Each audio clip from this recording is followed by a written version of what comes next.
Сарсу жағасындағы толғаныс.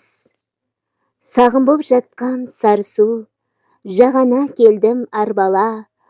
Шөліркеп келді сарылын, шөліркеп жатыр сардала. Толқынын қайда жарқырып, бермейтін тыным жағаға. Үмітін үздік, жібіндей қарадым саған таңғала. Көңілім лезде басылды, ішімде қалды зар ғана. Қос қолдап сызған уысқа, су емес құмын ілінді, арқырап аққан асаудай, ағысын неден бүлінді.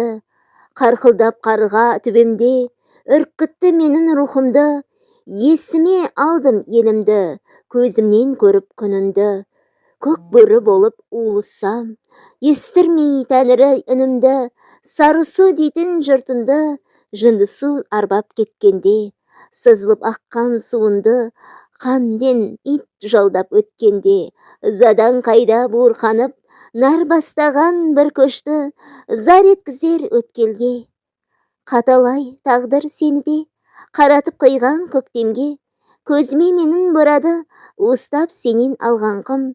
Жасымды төгіп беререм, толтырса сенің арынды. Арқаның шайтан гүліндей, шаттықты күнін туарма, оралып қайта дәуренін, аққуын келіп арманды. Шайылып кетсе суынмен, жүрекке өзін салған мұң, жылатса бұлтты тәңірім, көбесін сөгіп аспанын, көз қырын салса саған да, балдай қылмай тастадым. Құмағай құмдар кінәлі, сулаған мына сырқына, тоймай-ақ қойдай суына. Бетпақтың шөлін басқан құм, сой аяғы құрдым дер, құрдымнан менен де жасқандым.